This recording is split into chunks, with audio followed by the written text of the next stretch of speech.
Hi hello welcome back to honey Tanvi vlogs. చేపల పులుసు ఎలా తయారు చేసుకోవాలో చూద్దామా. ముందుగా గ్యాస్ వెలిగించుకొని తెపాల పెట్టుకుని అందులో ఆయిల్ వేసుకొని ఆయిల్ అనేది వీటెక్కిన తర్వాత కట్ చేసుకున్న పచ్చిమిరపకాయలు కొంచెం కరివేపాకు వేసుకోవాలండి. ఆ తర్వాత అర స్పూన్ అల్లం వెల్లుల్లి పేస్ట్ వేసుకోవాలి. తర్వాత కొంచెం జీలకర్ర, కొన్ని గసగసాలు, ఒక యాలిక, 2 లవంగాయలు, చిన్న దాల్చిన చెక్క అనేది ముద్ద నూరుకున్నానండి. అది పావు స్పూన్ ముద్ద వేసుకోవాలి. తర్వాత మసాలా బాగా ఫ్రై చేసుకోవాలండి. తర్వాత 2 medium size tomatoes, 4 medium size ఉల్లిపాయలు పేస్ట్ చేసుకున్నానండి. ఆ పేస్ట్ కూడా వేసుకొని కొంచెం ఫ్రై చేసుకోవాలి. అలాగే కొంచెం వాటర్ కూడా పోసుకుందామండి. మసాలా అనేది మాడిపోకుండా బాగా కుక్ అవుతుంది. ఉల్లిపాయ ముద్ద అనేది బాగా వేగుతుందండి. కొంచెం వాటర్ పోసుకున్న తర్వాత కలుపుకోవాలి. ఆ తర్వాత హాఫ్ స్పూన్ ధనియాల పొడి, రుచికి సరిపోయేలా సాల్ట్, అలాగే చిటికెడు పసుపు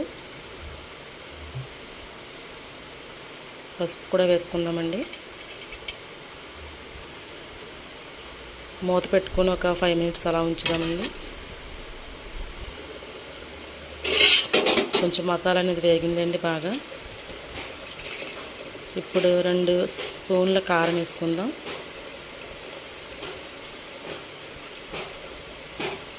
కారం ఆప్షనల్ అండి. మనం ఎంత అయితే తినగలుగుతామో అంత వేసుకోవచ్చు. ఒక్కొక్కరు స్పైసీగా తింటారు, ఒక్కొక్కరు కొంచెం కారం తక్కువగా తింటారు.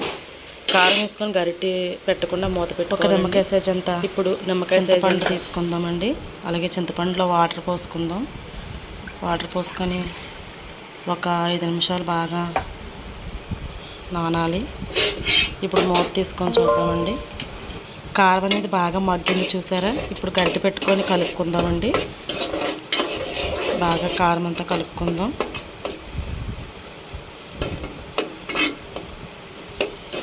ఇప్పుడు చూసారా ఎలా ఉందో, బాగా కలుపుకోవాలండి.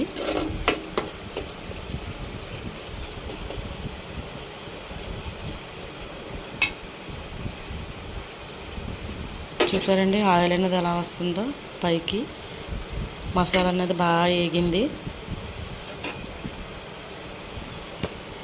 ఇప్పుడు కొంచెం మెంతాకు వేసుకుందామండి. మెంతాకు అనేది ఆప్షనల్, ఉంటే వేసుకోవచ్చు లేకపోతే లేదు. ఉంటే వేసుకుంటే బాగుంటుంది. అంటే కూర అనేది స్మెల్ బాగుంటుంది, టేస్ట్ కూడా బాగుంటుంది.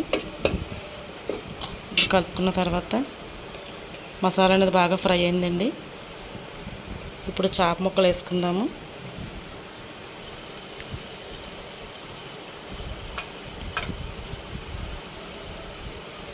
ప్లీజ్ అండి లైక్ చేయండి, షేర్ చేయండి,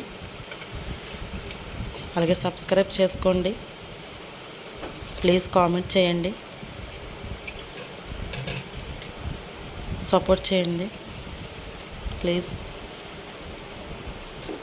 చేప ముక్కలు వేసుకుందామండి.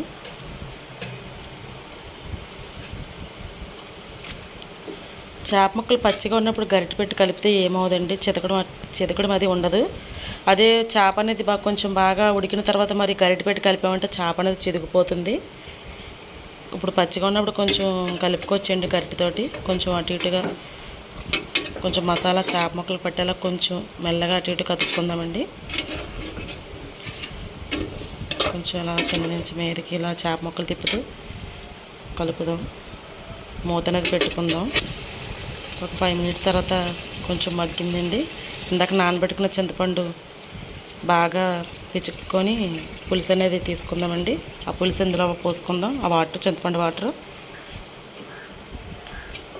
అనేది పోసుకున్నామండి. ఇదిగో కొంచెం గరిటె పెట్టి గట్టిగా ఎక్కువ లోపల కాకుండా అలా కొంచెం కలుపుకుందామండి.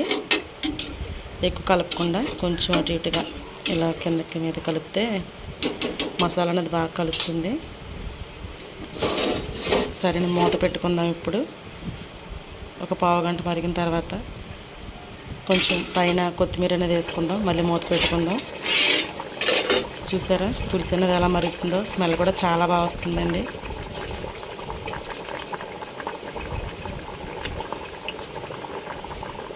అయిపోయిందండి, పులుసు అనేది రెడీ అయిపోతుంది.